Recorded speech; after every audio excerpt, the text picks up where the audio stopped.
Sidekicks, the weekly cybersecurity podcast hosted by Richmond Advisory Group's principal analysts, namely me, Christina Richmond.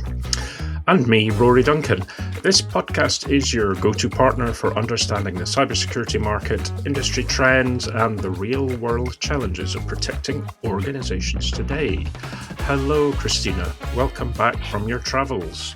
Hey, how are you, Rory? Great to get to chat with you and catch up. I know. It seems like an age, but it's really only probably 4 or 5 days in human 4 terms. or 5 minutes. Well, since practically. we last chatted, right? Yeah, I know. And we had often talked before about, how certain aspects of technology like AI, you have to count them in dog years because they go so quick. It seems a little bit like that if if you've been away, if we don't have that kind of regular contact. So, and where were you, Christina? Or shall we leave that to our interesting things that we did this week section? Just a little teaser, just to give people some signposts of the episode. Yeah, I was at IBM Think this week. And if you've seen my LinkedIn or my new YouTube shorts, please bear with me on the YouTube shorts. I'm learning them. If you've seen those, you know that I was running around IBM Think for the last several days. So we'll talk about that later. Great. And then a little shout out to our newsletter, right? Just if you haven't subscribed, please do. You can go to our website, richmondadvisorygroup.com, and the subscription's down at the bottom of the page. Yes. And then you'll get our weekly newsletter. You will. And the latest issue, it's something that you wrote, Christina, which was the mythos moment, real or hype, which was, and as you said, the mythos moved us from the usual cybersecurity hair on fire, which is, I know, is a phrase of yours. So moving from hair on fire to a bonfire. So read our thoughts on what's real and what is, let's say, opportunistic marketing and or hyperbole. Right. And then this newsletter that's coming out today will have some of the shorts that I did at IBM Think. And I had a great chat with Mark Hughes, our longtime friend here of the show. And we talked about mythos for a moment. That'll be listed on today's newsletter that's going out as well. Yeah. Great. And then we have a special guest this week, don't we, Christina? Yes, we do.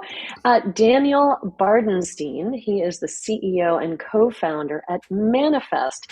Manifest is a newer startup company that we met out at RSAC. They do software bill of materials for the supply chain. Very interesting work, stitching together all the different pieces that go into making something like an airplane or an automobile. And, because there's so many companies in that supply chain from a software perspective, we don't have visibility across that entire supply chain.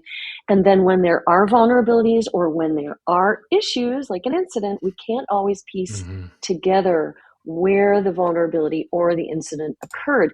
So Manifest is working in that space. It'll be really interesting to chat with him. Yeah, great. Good. Well, let's dive straight in then, shall we, Christina? Shall we? Yes, let's talk about IBM Think, where you were this week in Boston. Is that right? Yes. Yeah, it's Boston. Yeah. So I am recovering. I've only had 2 cups of coffee. I probably need 10 cups today because going east from Spokane is long. Coming back feels even longer. Yeah. So I'm a bit tired in the brain. I wrote a text to somebody this morning and I said, I think XYZ, but I'm not really able to think after going to think. Like that's how I feel, as my head has exploded. Too much thinking. Too much thinking. It was a great show. I haven't been since 2018, I think is when they last had it outdoors in San Francisco near the Moscone. They had a beautiful outdoor setting and took over, this whole block. And so I haven't been since. Well, they do it at the Seaport Convention Center. I always forget the name of it. It's the MEOC or the MC something. And it's a beautiful building. So I don't know exactly how many people were there, but it was a packed house for the keynote when Arvind Krishna, the CEO, was on stage. It was very interesting what they focused on. They focused on Bob, which is their code developing agent, kind of vibe coding plus plus plus. It is it fits into your dev stack, into your IDE. It works with you alongside, at your terminal. It also brings all of the controls and security and governance that you need. So it's not just vibe coding. That was unfair of me to say. So Bob is their new tool that kind of rivals Open Code or Claude Code or any of those that developers are using. So that was interesting. They really talked a lot about that. They talked a ton about agentic AI. Just everything was agents everywhere. Yeah. Probably the most interesting piece for me was the verify and vault parts of identity. So Vault came over from HashiCorp, and that is their secrets manager. So that's when connected with identity capabilities, that is where privileged access management resides. And Verify, of course, is the identity software that IBM has had for a long time. Well, they have this new tool that I got a demo on yesterday. A gentleman named Robert Graham, who is a globe-trotting engineer who is kind of like our friend John Velasaris on the Atom front, the ATOM front, where they really know how to give you a demo, show you how it works, and make it pertinent to your specific environment. So, for example, I talked to Suja about this as well. Suja Viswesen is the head of IBM security products. And so there's a short that will be in our newsletter about that. You can connect to YouTube and watch the short with Suja. She gave me an example of, I want to transfer money to Christina, and she was going to just transfer $1,000, Rory. And I said, could you make it $1 million? Yeah, that would be good. Yeah. So she said, sure. And so she was demonstrating, she was so willing. But Robert was also doing a demo of a similar thing. Go into banking, you want to transfer money, you've got this agentic capability that is going to go do it for you on your behalf.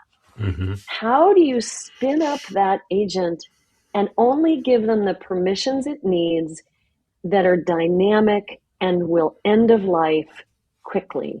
And so what they've sorted out with this new agentic AI non-human identity capability through Verify and Vault is exactly that. But then I pushed, okay, the agent dies, but I need it to do more for me. Then what?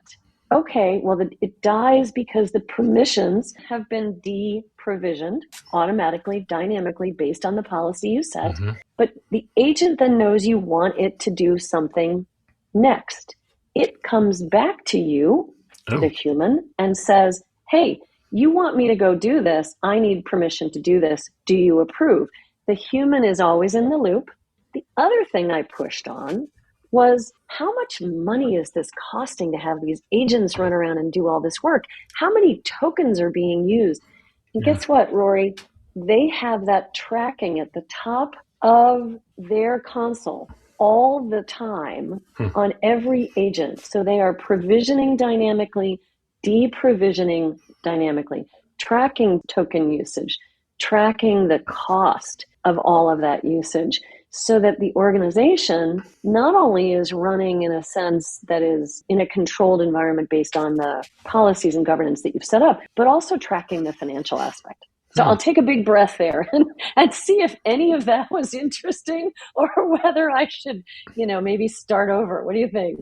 No, that's good, because I had read a little bit about it, but didn't really understand how it worked. But that makes sense, and I'm glad you got a demo from those folk, because clearly they know what they're talking about. But yeah, it sounds like they're really working on the applied use of this technology in very specific ways, but also it does also sound like you're being given as much transparency as possible over what it's doing, how it's doing it, and how much it's, quote unquote, costing you. Because obviously token usage is going to be a big metric going forward. Well, it's massive. And we did talk quite a bit about that in closed room sessions where people were asking, many of the analysts in the room were asking, how much are you spending on this? And it's a lot to be working in the agent world. You are spending a lot until you get to the iterative nature where you have frameworks that are repeatable frameworks. But to create them at the front end takes a lot of token usage, and it's a huge cost to IBM, to every other enterprise on the planet.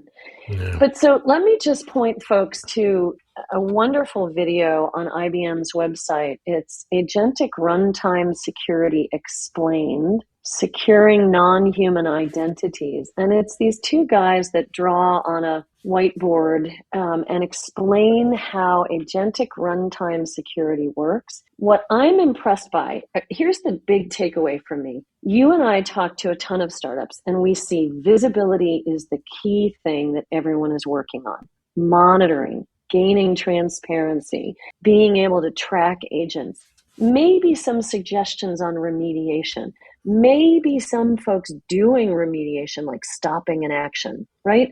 So I've been really nervous about, is this market going to mature rapidly enough? Then I go to IBM Think and I see what this video will demonstrate. I see this in the demo on the floor, and I talk to the executives in charge of just the identity piece. But, there's tons of other areas where IBM is innovating. I feel a lot more calm because, a company like IBM is figuring this out and solving this problem. And now, you remember any maturation of technology that's happening really quickly. Nothing's happened as quickly as agents, but any other technology transformation, you're in this place of, oh my God, is this going to blow everything up from a security perspective? Are we really in trouble? And I've been feeling that way for a couple of years now with AI and agentic AI.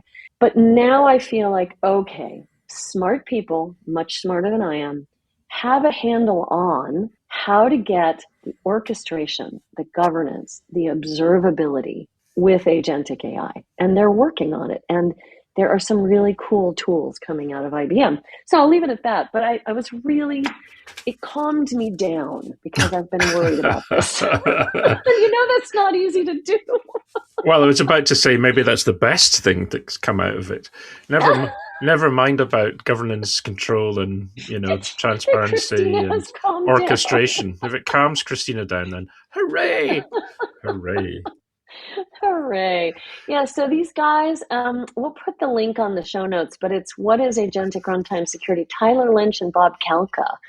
And they do a great job explaining it. So better than I probably did at this early morning. No, I mean, the thing is there's so much stuff being published since then from IBM, the kind of lists and lists of announcements and links to things. Well, it's difficult to take it all in. You could just spend your entire lifetime just writing about that or taking it all in across the board.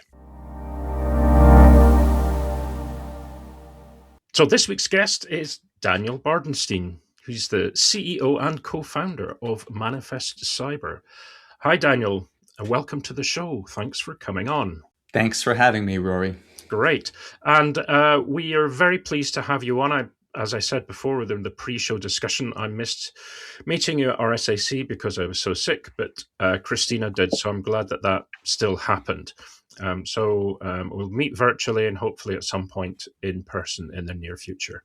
Yes, these days, especially in a remote first company, the opportunity to meet friends and people in the network face to face is always welcome. Yeah, exactly. So I think Christina's probably got a first question for you, unless you've got any thoughts initially, Christina. Well, so I had a great chat with Daniel at RSAC. And really enjoyed the conversation and thought that we'd have a good chat here on the show. So, Daniel, we always ask, I know that Manifest Cyber is a supply chain security firm, but I'm not going to ask specifically about supply chain. I'm going to ask you, what keeps you up at night, which may lead to supply chain. But tell us what keeps you up at night. What are you thinking about? What problems are top of mind for you? I think both for Manifest as well as the world more generally, what keeps me up at night is the rapid velocity of AI adoption without the security guardrails in place when that happens. And for me, this has become less and less of a theoretical concern every day. Even let's just take the last few weeks. While we were at the RSA conference, we all heard about AI being used to find tons of vulnerabilities in various commonly used open source software and being weaponized virtually overnight. I was just on a call today with someone whose company had a data exfiltration event through Claude Cowork. Oh, no.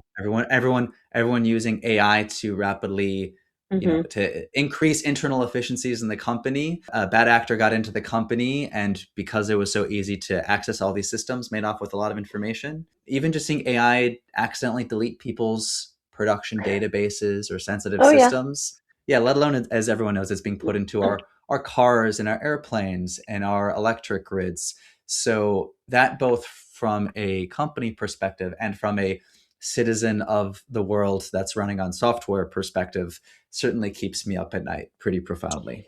Well, you've brought up just, a zillion things at once here, and you're absolutely right. We're running so fast. And then we get the news about Mythos a few weeks ago. And of course, that's increased our exploit risk substantially. And then the information that you just shared about some of the vulnerabilities that you've seen through Manifest Cyber, that is something to be really concerned about.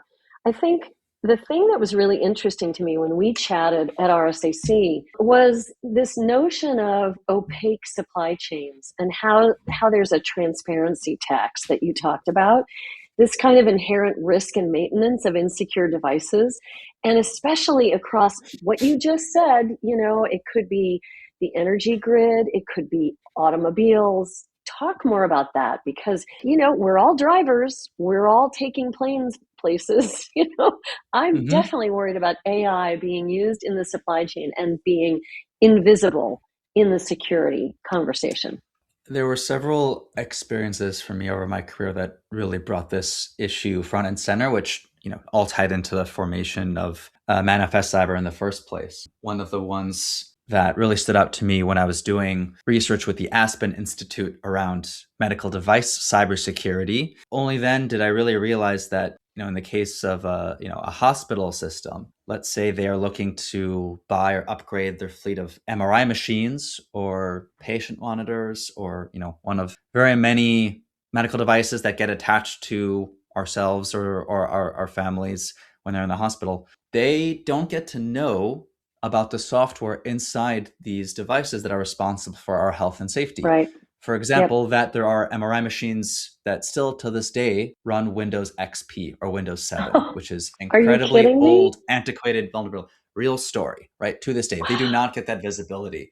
Part of this was when I was at the Pentagon with the Defense Digital Service running various cyber programs, responding to Log4Shell with Log4j vulnerability, and having that difficulty of answering, where is this one piece of software across everything we've built and bought, and that being a hair on fire multi-month exercise. What's crazy to me is in every other aspect of society where public safety is a concern, whether it's buying a house and you get to do a home inspection or buying food and you get to look at the ingredients labels, even our clothes tell you where they're from and how they were made and how to care for them. That paradigm doesn't exist with technology, even though technology, as you noted, is in our planes, in our cars, in our electric grid. When people buy and build technology, they still don't know what's in the software that's in it. And then they pay this tax, this transparency tax, because they have to spend the next years, or in the case of something like an MRI machine, decades, having to secure and maintain this thing and protect it, prevent cyber attacks or other security related issues. So we haven't even, as a society, solved this for traditional software. And now we're throwing AI on top of everything. And AI, as we know already, is a black box. how do these things work? How are the models trained? How do they make decisions? Where do they come from? What data sets were used to train them? Most people can't answer those questions.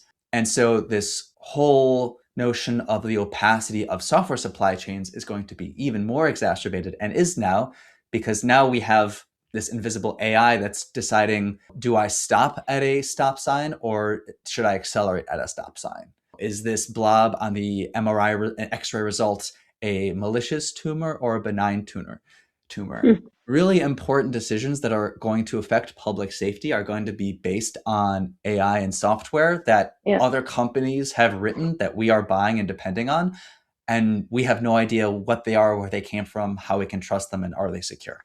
So when we were in San Francisco, right, it's now a month ago, maybe even a little bit over a month, and Rory and I were crossing a street and we saw this Waymo stuck in the intersection.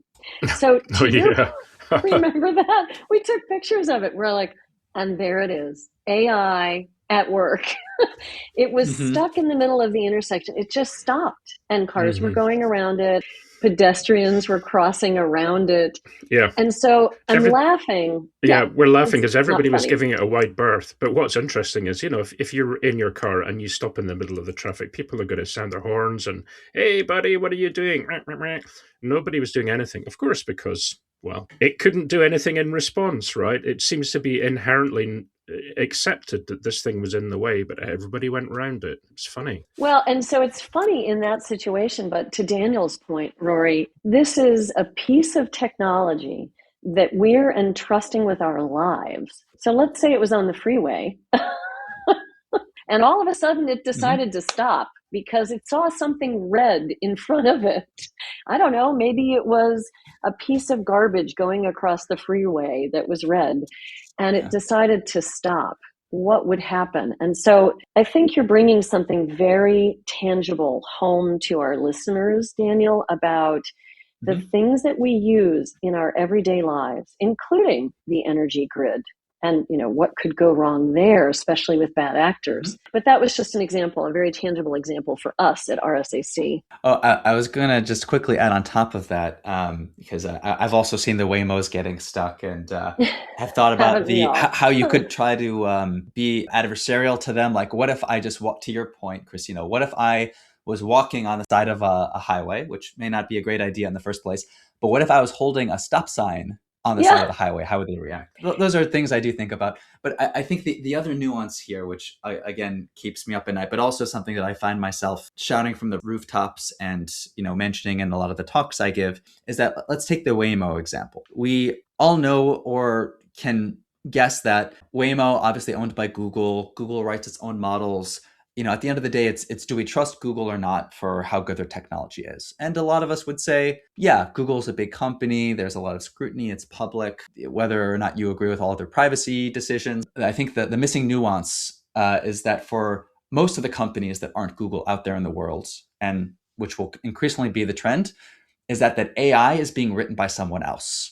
It's not being written by the company we trust, right? So with another real life example of one of the country's largest electronic health records companies, EHRs, choosing models written by other people to be put in their software, which would be used to look at people's charts, almost picking a very questionable model that came out of South Korea that was suspicious for multiple reasons, and then ended up actually disappearing from the internet. And they almost moved forward with using this model in their software. Oh, wow. So it's almost separate from, do I trust Anthropic or do I trust Google or do I trust Tesla for their AI? But it's most companies use other people's software, whether it's AI or open source. Yeah. And that's the risk that, again, keeps me up at night. And I don't know if I want to wish it on other people that it keeps them up at night, but I certainly hope people are increasingly aware of it. Yeah, I mean, you'd bring up a number of interesting points there in terms of trust in these big companies, trust in the models that they make or other people make. I suppose the only thing, we're still talking about electric cars, I don't think I'd want to go into a Siri-powered Waymo. No. I don't think you would get very far. Although, of course, I think, or you'd end up somewhere else entirely. But yeah, I think a company that has built its own software and hardware still has a bit missing, and that's where it will have to rely on others perhaps for that. I wanted to change tack slightly, if that's okay, Daniel. Please. You have worn many hats in your life. Like most of us have. You worked at CISA, you worked at a number of different places. But you also were the cybersecurity lead for Operation Warp Speed, which was the US government's efforts to rapidly develop, distribute, and administer the COVID-19 vaccines and therapeutics. Yeah, that was my first project they threw me at when I joined the government. Wow. Coming from the private sector. Welcome aboard. Let's fix COVID. Yeah. I mean, very, very welcome to public service. Your first job is to help make sure that there are no threats, foreign or domestic, in cyberspace to any aspect of the vaccine supply chain. Jeez. Ready, set, go. Ready, set, go. So, wow. I mean, that's kind of overwhelming enough as it is. And we all have kind of, where were you when the pandemic struck? But I'm just thinking because at that point, May 2020, we weren't really talking about Gen AI or the resurgence of AI. We weren't talking about AI agents. So my question to you is, how do you think your job would have been different and Operation Warp Speed would have been able to manage if we were here now? In other words, attackers, nation states using new AI tools, using AI agents, the scale and size of attacks going up. And then also, how do you think it would affect the way that you help to roll out the programs and so on related to a pandemic? It's hard to imagine. It's a big question, Rory. Yeah, I mean, the attack surface we were dealing with was already massive, right? Because it wasn't just working with FDA, CDC, NIH, and their supply chains. We also, from the government side, worked with Pfizer, Moderna, J&J, all the other companies that people forgot about, and their supply chains and their distributors and all the software that went all the way down the supply chains there. And that was already an immense amount of attack surface. And I can remember a story. We don't talk about this stuff publicly all the time, though it's not too sensitive, but there was a scare at one point where we thought that there might be a piece of IoT that was compromised or malfunctioning that was meant to keep Pfizer vaccine. It was a temperature controlling IoT, because if you remember the early days of the Pfizer vaccine, they had to be kept at negative 90 degrees Celsius. So imagining AI, not just in the hands of potential adversaries who might be trying to understand who's in the supply chain, what's their security posture, do they have any easy, vulnerable systems that I could break into? I mean, that would have been pretty formidable opponent to go up against in terms of the speed. But I also worry about how much we would have had to validate and secure the AI used internally at these companies, at the Moderna. In fact, if they were using AI for clinical trials or figuring out where to allocate the drugs or distribution or doing reporting, there was so much data that we used in that effort. And just the imagining it being done, and this might happen, hopefully there's not a next pandemic, but if it happens, right, just the attack surface and the speed with which you'd have to respond would be pretty difficult to surmount, would have made what was already a very difficult job even harder. Yeah. No, it's a question I had always thought about, the days before that a lot of the more modern AI tools and technologies and machine learning models and Gen AI, et cetera, were in regular use. Up until that point, people could kind of gauge the complexity of the projects and the scale of the task and the scale of the problems and what was surmountable and insurmountable. But nobody's really got a strong idea of what we would do in that situation, again, given some of the tools that are out there now.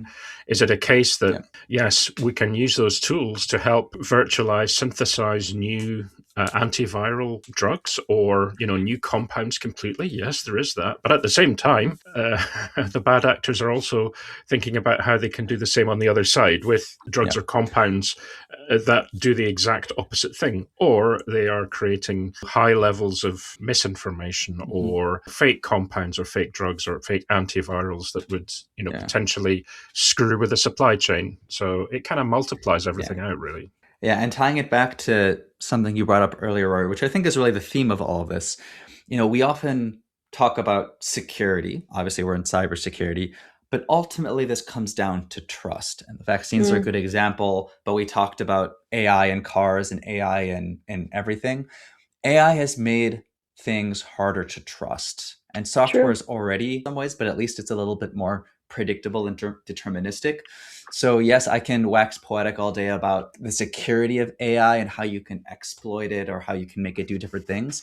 But ultimately, by the speed with which AI is getting put into the supply chains all around society, it's having the impact already of making people trust technology less, which I think will overall be a bad thing and disservice to both society and security and public health. Yes, it's sobering discussion, and it's difficult to know what to do about it, apart from it's something that will only happen gradually over time if we get the chance to catch up with ourselves in terms of understanding it and educating people and so on. I will say that at the beginning of the show, we talk a bit about my impressions of how a company like IBM is solving for some of the rapid transformation in the agentic AI space.